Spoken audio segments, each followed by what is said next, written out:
Yeah, I think Christianity is countercultural in every generation, and I think there were elements of our culture where we'd redeemed broader youth cultural elements, like we skated, we surfed, played computer games. People brought their interests into the group. I mean, I remember one young girl was interested in opera, and she actually went on to become a professional opera singer in London. And Wow.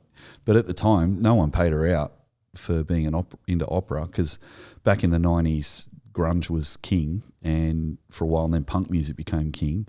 And, you know, there was it's never ideal in a community. You're always going to get new people or people that don't understand the culture, or even people that have been there for a long time. You know, we are forgiven sinners, and we've always got to keep working on our culture. But there's a general set of values that Christianity gives to people.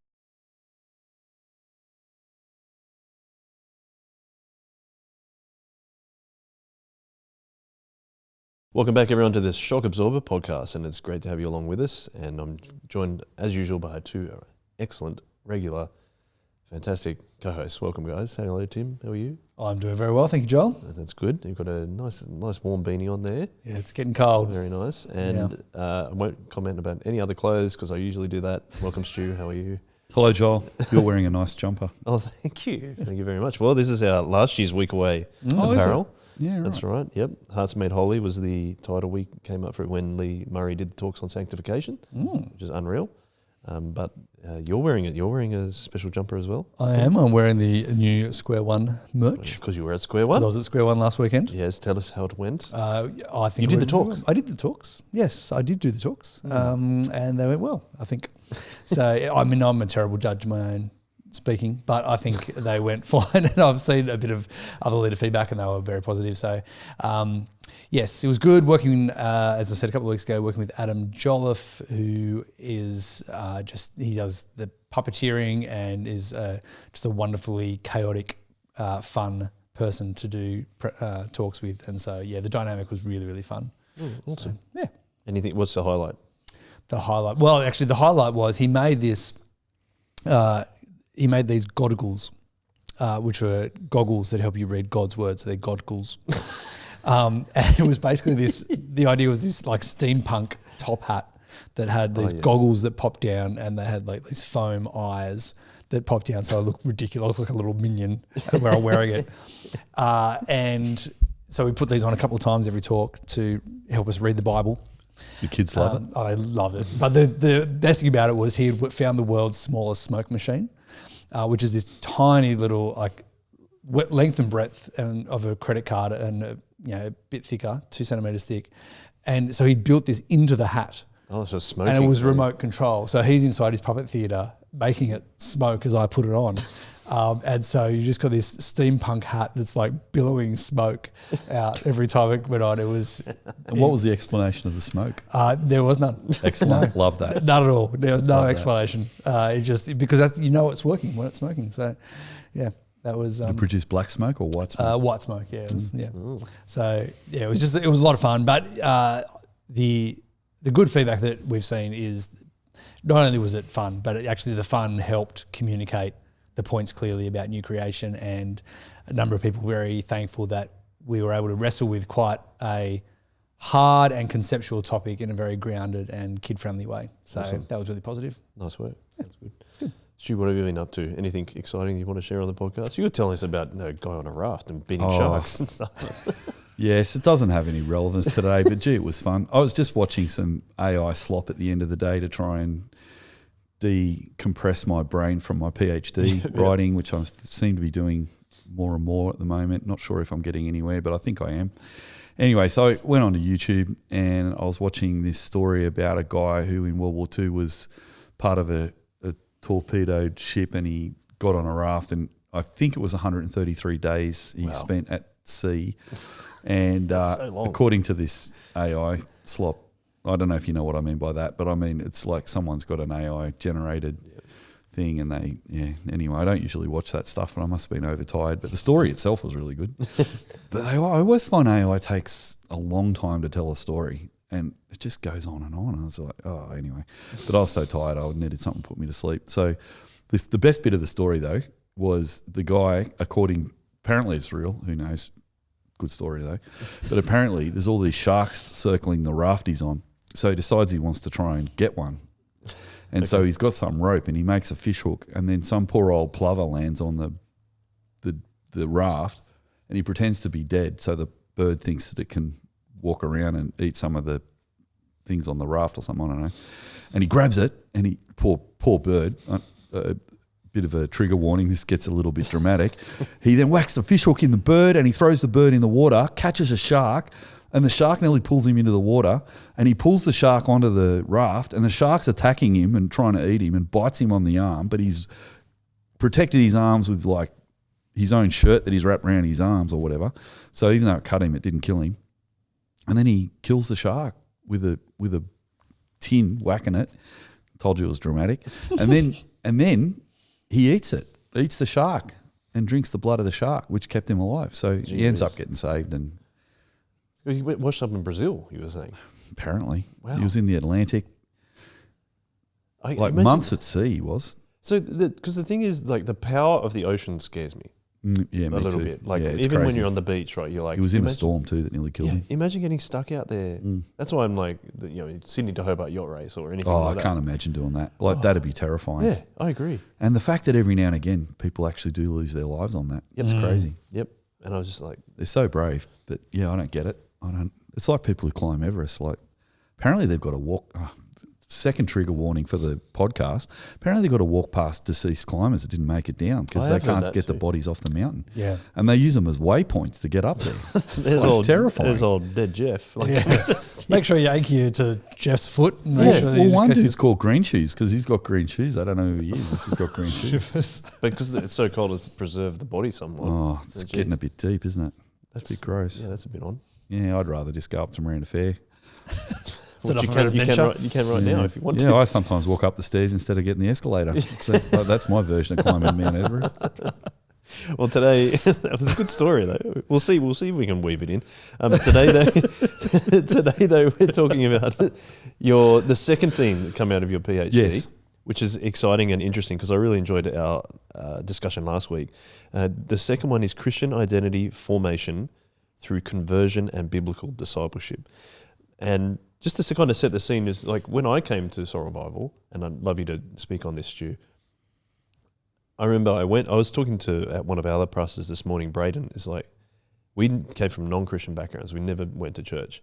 And we got invited by, in my case, a lot of non-Christians were like, oh yeah, you should come to Rev at the time, which is our...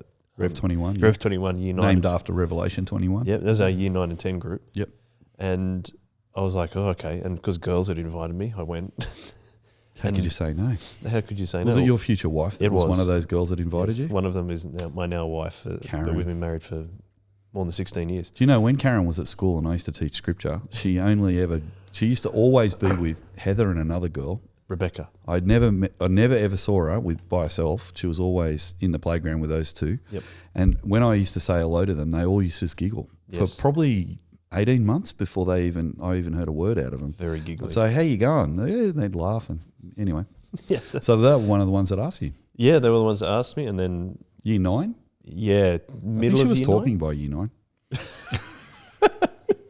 You'll have to go home and tell Karen. Tell Karen she said you didn't talk until you were year 9. Yeah, that's what it was a bit like that, wasn't it? We didn't start going out until year 12. But yes, we got invited to go along. And I remember her thinking about like why I stayed.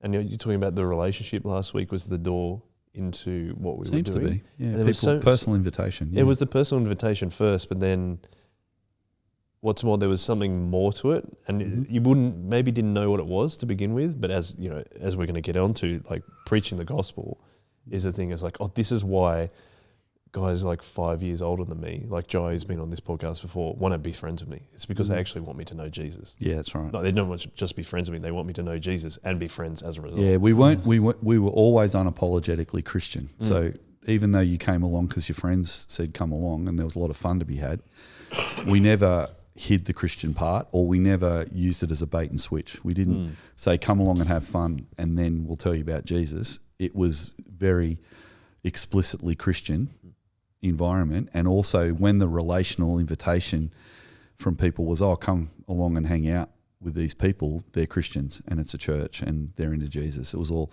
because that was reinforced because we were in the school and preaching at chip lunches and doing scripture and stuff. So people saw us around at school and so they knew us and they knew that we were Christians. So I think that, today's an important theme because it's really important that we're a community based on Christ, not based on a relationship alone. And I think that's an important light bulb for me, I suppose, was that, actually it's because they're Christians. Or maybe I should have a look at the Bible. At some point I did, and I remember at some point, I think in year 10 I became a Christian, but that was really cool. So tell us more, Stu, about the formation through conversion and biblical discipleship. I mean, the one thing that I think about is that you said we're overtly Christian. We always had a Bible talk. Every night at youth, there was always a Bible talk. Yeah, that's right.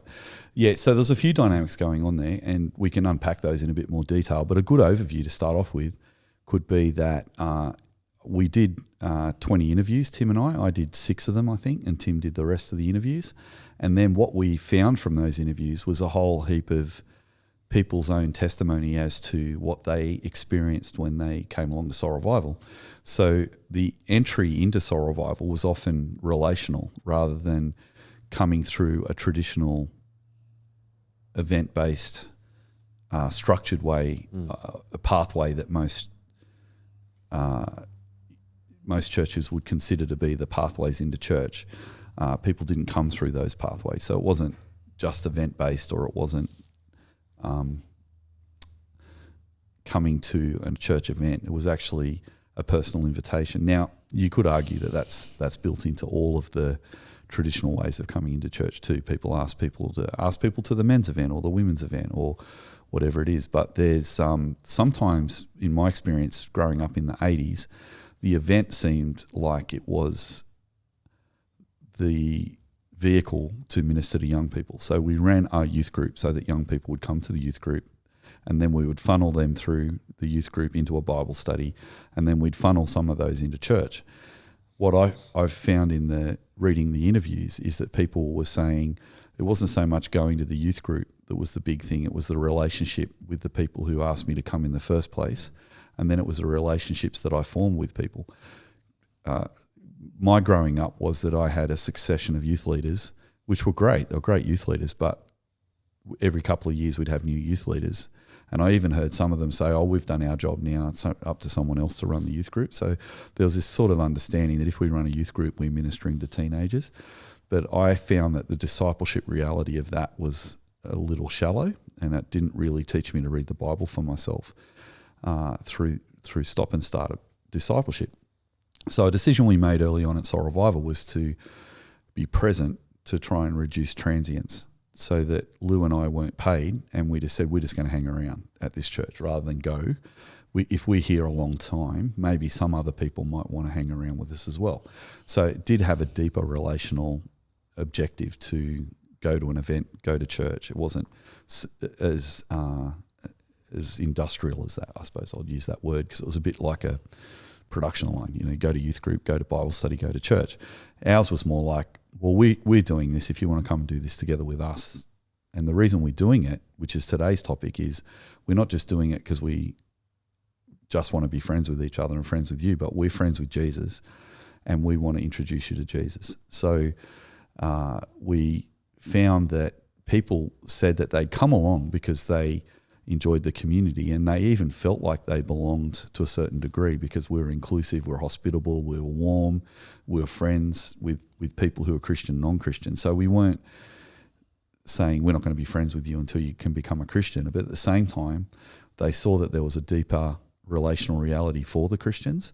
And as they listened to us preach the gospel each week, and they actually engaged in some of the discipleship structures, the organic discipleship structures that we were building, which included some more formal structures like Bible studies, but also included going for a surf and then having a read of the Bible on the beach, or having a pray when we went to see a movie instead of just going to see the movie. There was more of an all-of-life kind of nature to the discipleship structure.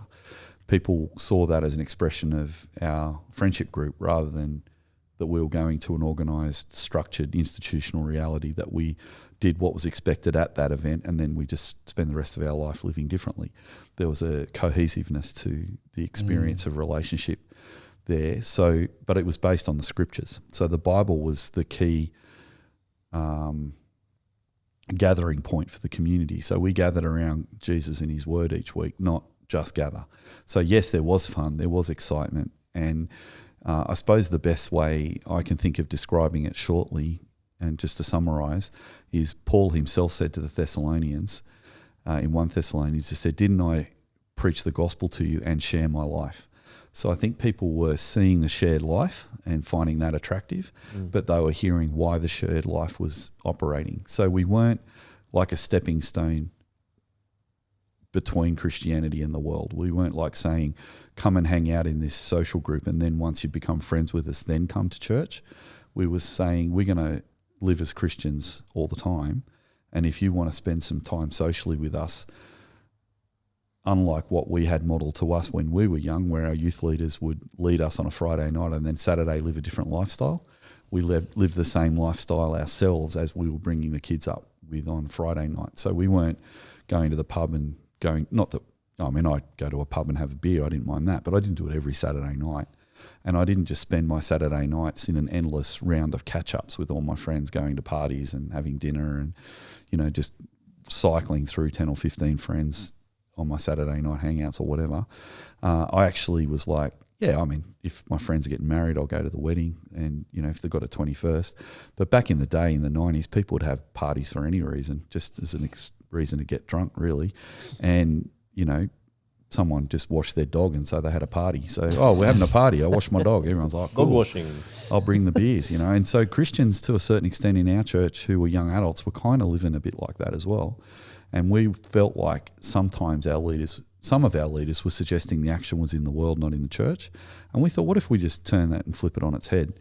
And what if we hung out as friends on Saturday night, because we're Christian, as Christians, with Jesus, and invite our non-Christian friends and our Christian friends who are our age to party with us like we would normally party. But let's not drink, because we might want to invite some of the senior teens and kids who aren't yet 18 to come and hang out with us. And if we're going to have safe ministry and be their leaders first and friends second, we need to have a safe environment that doesn't include alcohol. So that when the nature of the party was, I remember Amanda Waddington, who's now one of our parish counsellors, and she's come along as a 13-year-old to one of our events when she was in SALT, which is our Year 7 and 8 group. We used to have big combined nights sometimes where we'd get the Year 7 and 8, Year 9, 10 and the Soli's Year 10 plus group to get together for a big party. And she came to a concert and she saw people who were adults dancing and having as much fun as she'd seen other adults who had been drinking. But she realised we weren't drinking. She said, I want a bit of this. This is really exciting. So she saw I'm not saying everyone saw that all the time, but she saw that, because when we came to the part of the night where we'd read the Bible, the stereotype is, bait and switch, a youth group, they all come for the fun, and then the Bible gets up, no one's interested. But because we had a thing called the Commitments Group, which is a group of committed Christians who owned their faith for themselves, when we got up to read the Bible, 10% of the room sat down, and all the non-Christians and new people went, this is the culture here, because the kids are abiding this culture. And that's a cool synergy when you've got the leaders and the kids working together as a team. But when we've done the interviews, the people who were commitments all had an individual moment where they'd listened to a talk or they'd been in a Bible study and they'd met the living Jesus. And if they weren't a Christian, they'd made a personal commitment to Jesus at Soul Revival. So like Paul, we were proclaiming the gospel and sharing our lives. People didn't belong because they came and they were just part of our community. They belonged when they became a child of God, and they had a personal experience where they knew they needed to repent of their sin and accept what Jesus' gift of his death and resurrection meant for them, that they could be forgiven for their sin. And once they attained that Christian identity, then their belonging in the community was as a Christian brother and sister. And we used to talk about being brothers and sisters, and that meant that a lot of the lifestyle in our community was different to other groups. The Shire had a problem with sexism in the 90s. Maybe it still does in youth culture. that's, we could talk about that another episode, but definitely from the 70s, probably from earlier, but at least my growing up in the 70s and 80s, there was this pretty unhelpful culture in the Shire where chicks don't surf, and a lot of the music was very masculine, and people treated each other a bit differently. But we used to talk, for example, in our commitments meetings, we're a Christian community, we're a counterculture, and we're going to be an alternative to that culture, and we're going to treat the girls like the young ladies as our sisters, not as just potential targets for our affections. And so that sort of language was imbibed from a biblical ethos. So the discipleship that flew out of people's personal commitment to Jesus as they heard the gospel and made a commitment to Christ, then the discipleship reality was an organic structure of formal and informal realities. So I think that the theme here is that, yes, people might have come along because their friends asked them to, but they knew really what we're about from the very beginning. Not everyone became Christians. Lots of kids came, and a lot of the interviews talk about people who became Christians continuing to persevere after their friends left the community. So there was a lot of kids who came just to check it out and went, no, this isn't for me. Yeah, it's happened to me. It's probably your story. But yeah, so this theme's about why did some of them stay? And it was always because people became Christians. That's why people stay. Sometimes it takes people years to become a Christian. Like our good friend Lewis took 7 years to decide he wanted to become a Christian. And he was welcome to be a part of it. Community. He was for a long time, like you said. Yeah, he was. Yeah, and we loved him, and he was a great mate. But we used to tell him, "You're not a brother unless you're in Christ. So actually, you don't belong to the church. You're not a member of the church until you become a Christian." So we weren't afraid of using that language, but people weren't turned off by that because they were loved and included in the fun and the community, and also the deeper elements of it. We bear one another's burdens, and we're there to support people. And there's a lot of people saying they didn't feel like they had to be somebody else to come along. They could just be themselves, where all the other broader youth culture was they had to be a surfer or a computer nerd or whatever to fit in. And there's a whole heap of rules where there wasn't any rules about that kind of cultural stuff. In Soul Revival, you could be whatever you wanted to be. So a big part for me was that I felt loved for who I was, not having to pretend to be someone, which was really cool. Tim, I was going to ask you a question though. What I loved hearing from Stu is that the strength of the identity, that because of Jesus and the identity you had in him, the community felt that they could make a stand against those kind of things that you were talking about. But also the other thing that really interested me was that someone having a personal experience with the living Jesus. And I was wondering, you conducted a lot of the interviews as well. What would that kind of look like for someone? We don't want to name names or anything like that, but what did that kind of look like for certain people? And I mean, it's such an important part of what we're actually talking about today. Yeah, and I think what came out in interviews and what I remember from my own experiences was I think it fostered an authenticity to people's identities that wasn't these sort of segregated, my Christian bit's over here and I do that at some points in my life, and then there's this over here and I do that at some points in my life, and my Christian self that goes to church on Sundays and maybe leads youth group on Fridays is different to my pub going self, which I do after youth group on Fridays and on Saturday nights, and it's different to my work self, which is over here and I'm doing this. And I think what I noticed and experienced and then helped cultivate in others was being a Christian was not one of your compartmentalized selves. It was authentic in the way that you did things. So, with Manda coming along and noticing, I had a very similar experience where I noticed at one of these big events that all these people having a lot of fun, and the fun and the seriousness of Jesus were one in the same person and one in the same community. And this community that took fun seriously took Jesus seriously, and not in an awkward, okay, now fun's over, now we're going to sit down and do the Bible. Okay, the Bible serious time is over, now we're going to go back to the fun. Like there wasn't those distinctions. And I think, reflecting back, it was woven all the way through, just the authenticity of both the leader's faith and then the key commitment's faith with the activities that they planned and the community that they lived and the conversations that you had during the chill times and all of those kinds of things. It flowed because they weren't stopping and starting different aspects of who they were. And it reminded me of one of the Christian punk songs at the time. There was a band called Value Pack that we used to listen to a lot, and they had a single off that called Sunday Christian. And we used to play this song all the time. And it's all about whether, Sunday's your day for worship and praise, but when Friday night comes, you won't feel pain at all. Smoke and token to your choke, wash down with some whiskey and some rum, bottoms up, you'll have fun. But it's having this go at this idea that you can compartmentalize your Christian faith into particular times of your week and particular moments of your identity, and your other times you don't. And I loved this when I was a teenager in youth ministry. We still were playing it when I was a leader as well. And one of the things it encouraged us was to have this authentic faith that actually bleeds out into everything else that you're doing, and allow you to be whoever you are. And then also you saw different personalities as well. So, and I shared last week that, I was a quieter personality, and then I had quieter leaders that I resonated with. So, the Darryl Bardens, who are a bit more introverted and quiet, a bit more serious perhaps. And they didn't feel the need to be the crazy, frivolous person who's running the wild activities. They could lead out of their genuine personality and still be in community with these. And that also was affirming. So I think for those who came and were, more extroverted or up type personalities, found authentically Christian ways of living out that identity. Those who were quieter, maybe a bit more studious, study, nerdy type people could be authentically Christian.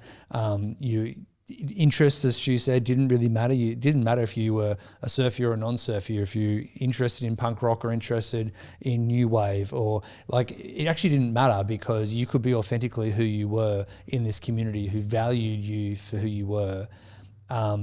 And Jesus was, and the gospel was over the top of all of that in a way that you didn't have to conform to a personality type.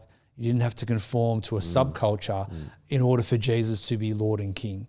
And so as you're holding all of that together, I think that helped boost the reverence we had for Jesus and the seriousness with which we took Jesus in a way that allowed for that, blending of all of that into each other. So I thought that was certainly my experience, and definitely came out in the interviews that we had as well. The people were...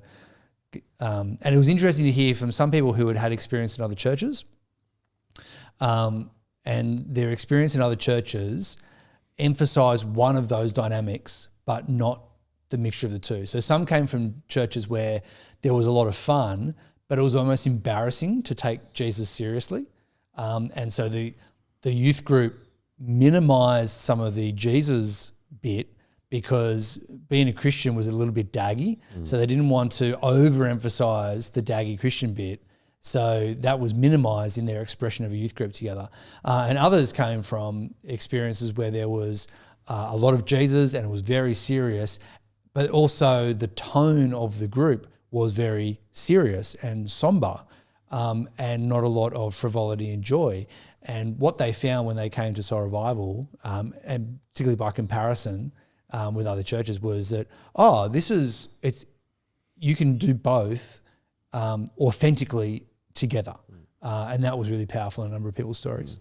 Stu, I wanted to ask you about that, I suppose. It felt like what you're saying there, Tim, is about embracing your identity as a Christian. And because you're talking about whole of life, it didn't matter who you were. I feel like we could, yes, exactly what you said, Tim, express who you were individually as a person. And that was something that I think was probably important to me, but you could do it collectively together because of that identity. What do you think that looked like, Stu, and why was that so important in terms of embracing that identity together as a group?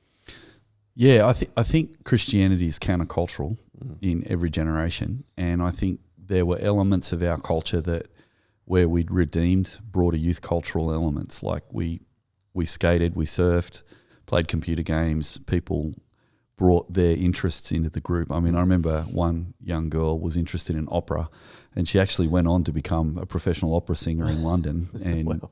But at the time, no one paid her out for being into opera, because back in the 90s, grunge was king, and for a while, and then punk music became king.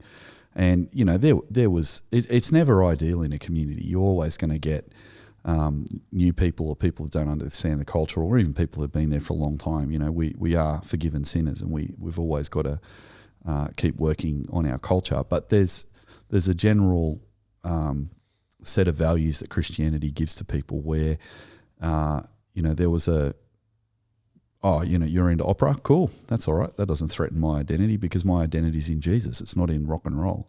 So there might have been a bit of banter about rock and roll and opera singing, but over time, people would bring their interest in the community, and the community as a whole would embrace more and more cultural expression because of that. So much so that it was a big thing in the late 80s in the Sutherland Shire for a lot of Anglo kids to really not like rap music and see that as a bit of a threat, because that was perceived as a different culture to Anglo culture, because a lot of the African American kids were singing it over in America. So there was a lot of people in Sutherland Shire that I heard call rap music rap crap, for example.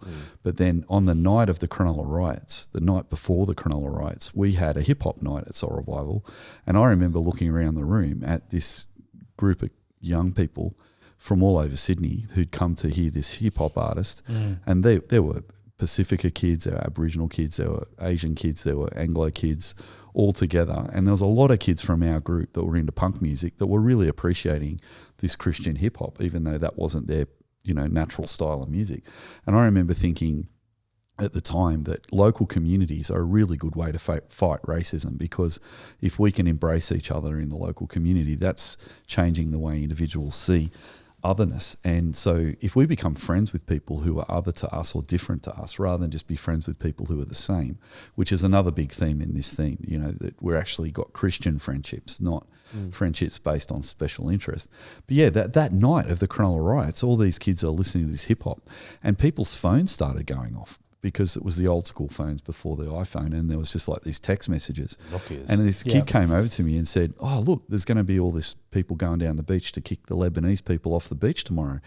And we actually naively laughed, went, "Oh, as if that's going to happen. Look how good tonight is. We're all together." And there was actually some Lebanese kids at the concert as well. And we're like, this is unreal. Like, surely we're... But what I was not realising was in our microcosm of our community, which was Christian, we're a counterculture, because in the broader culture in the Sutherland Shire, there was still a lot of young people who felt very threatened by hip-hop music and by people of another religion. And, you know, there was this big thing about Islam, and there was this big thing about Bankstowners, and, you know, the young kids called them Billy Bankstowners or Bankies. And there'd been, you know, as I found in my PhD, a history of tension between western suburbs and the Sutherland Shire that goes back beyond the 90s, like back to the 70s when the Sharpies came on the train to come and bash surfers and vice versa, and before that in the 60s with the Bodgies and the Widgies who came over to the Sutherland Shire to fight surfers. And so there's this kind of tension between west and east in the city. But in our community, that, you know, we'd been friends with Aboriginal crew out in Brewarrina for 5 years. So we've been going out to Bree to visit Aboriginal communities, and we were very comfortable with cross-cultural friendships. And so I think to answer your question, it's the gospel that actually helps us to see people as brothers and sisters, no matter what your background. And yeah, sometimes it takes us a while to express that well, and sometimes we don't express it super well. But I think if there wasn't the gospel in our community, it was just a social fun exercise, it would have been limited to a certain demographic and a certain kind of person. But when you're actually there because Jesus is Lord, and it's a Christ-centered community, a whole heap of themes come out of the gospel, like compassion, bearing one another's burdens.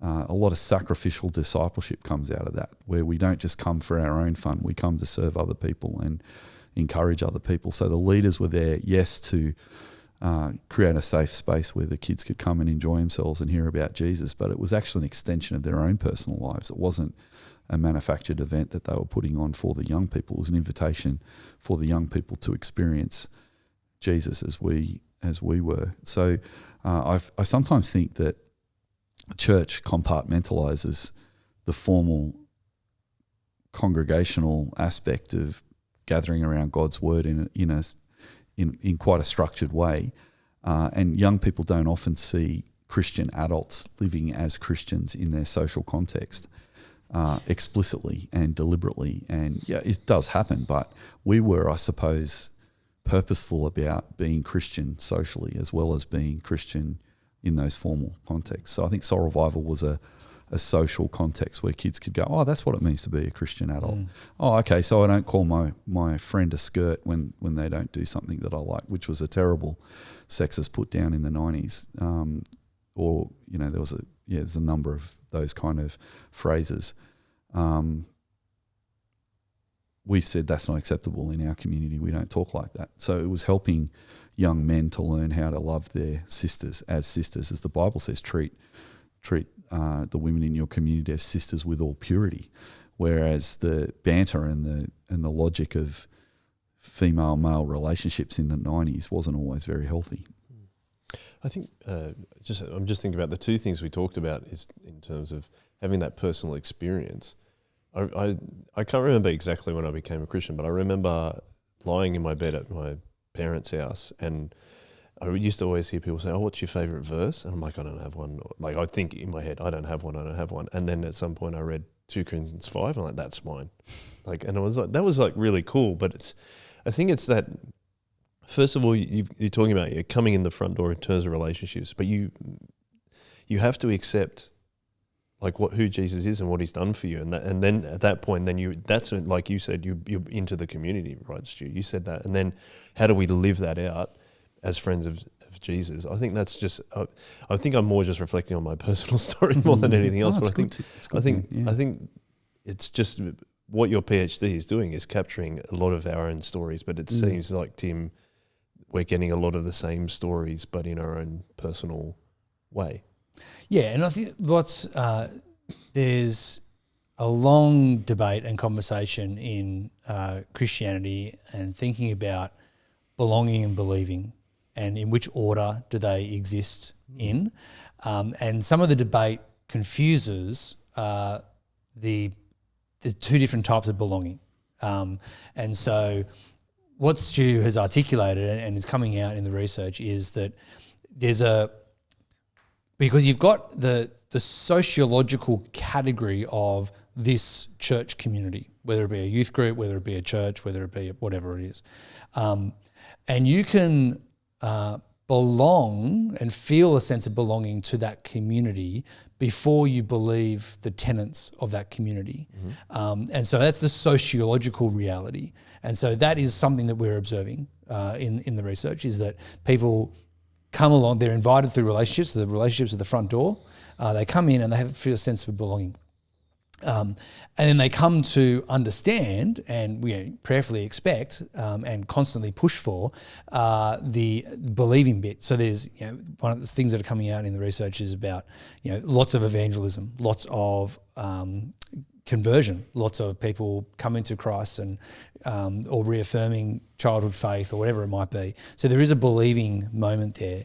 And then what Stu was saying about the Lewis and others is there's a sociological belonging to the group, which is significant and important. There's also a belonging to the body of Christ, and the church, as in the saved people that God has called out for himself. That belonging only comes through believing.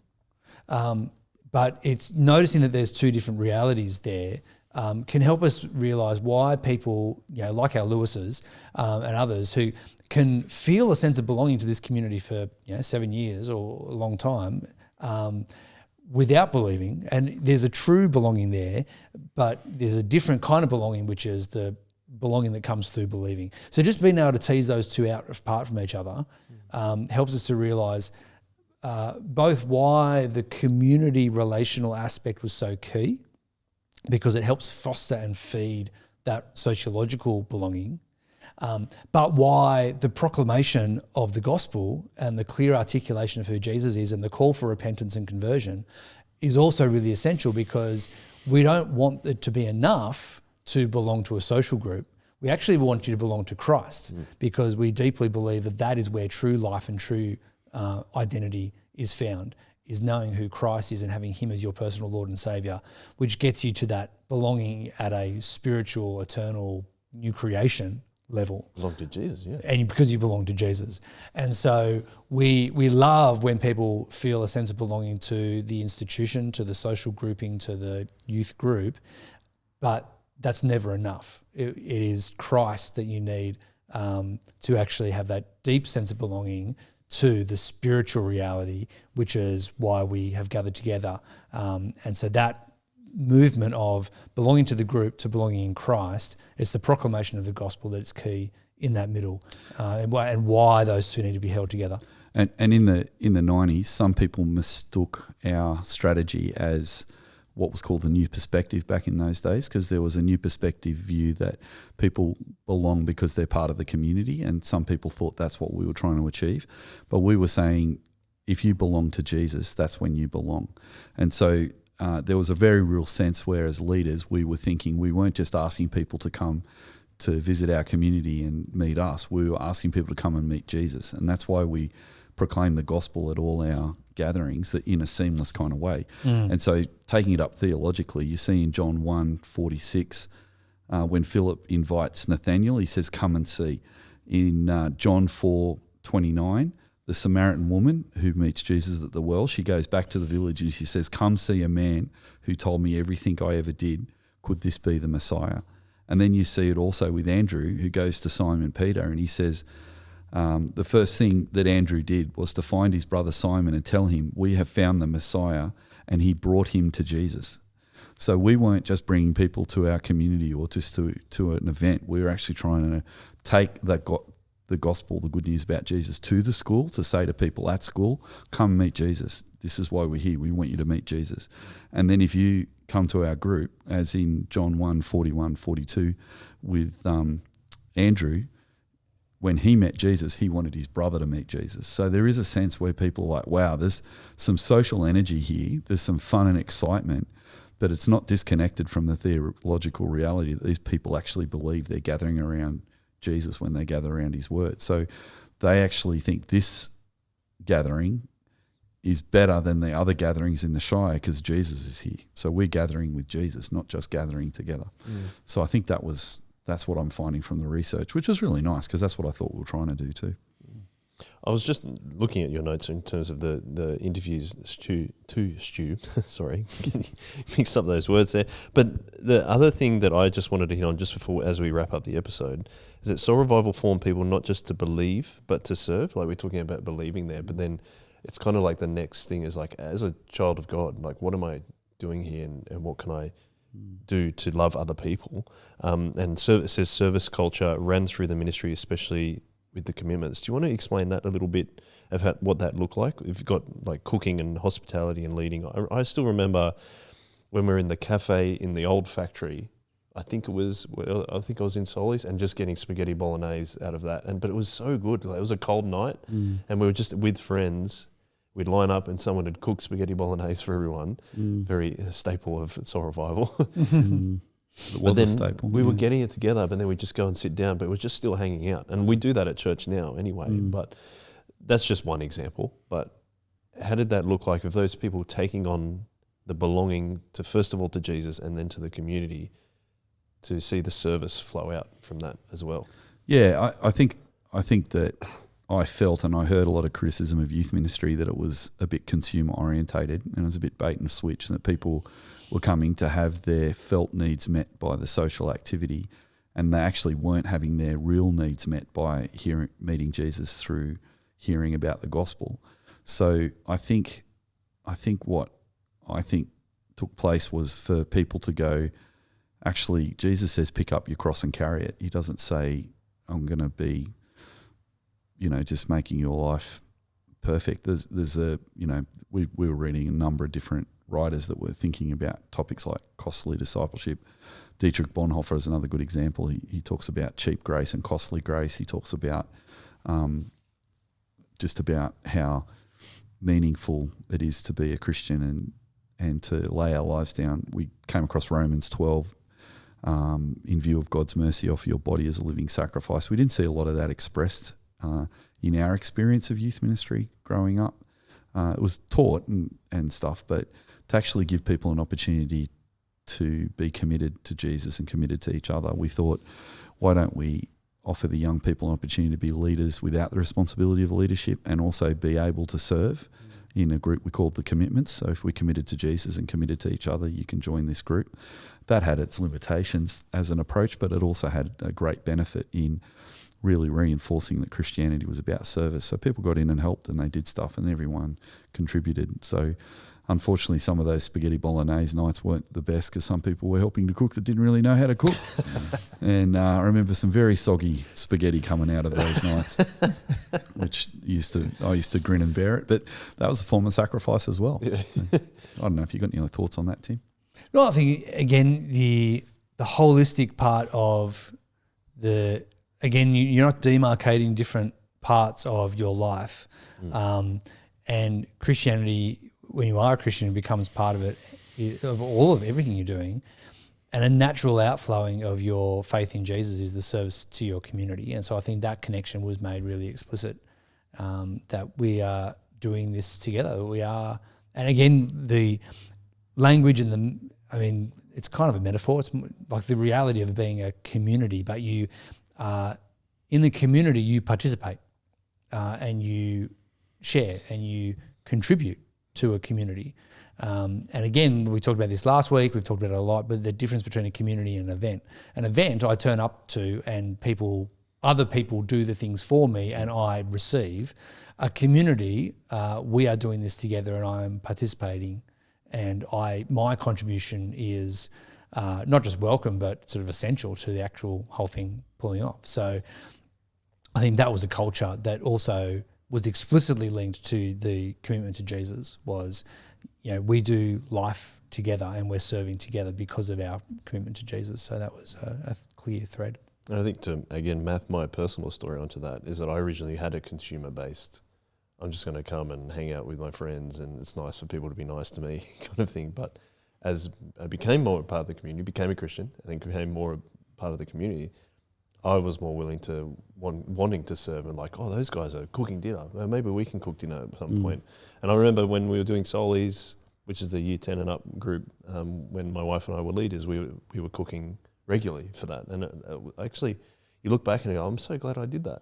So it was just nice to be able to love and serve people. It was usually spaghetti bolognese, actually. But I think that's just a really special thing to think about and to reflect on.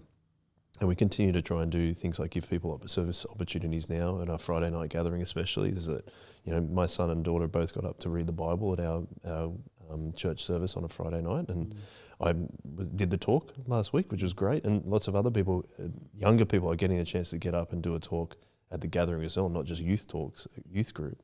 Also, as it's actually a church service, so it's a very similar thing, but on a scale of a church now, which is all the lessons we learnt from back in the day. So, and we're going to keep learning more lessons. So thank you very much, guys. That's good. That's really good, actually. So that theme was, I've got to get it right, Christian identity formation through conversion and biblical discipleship.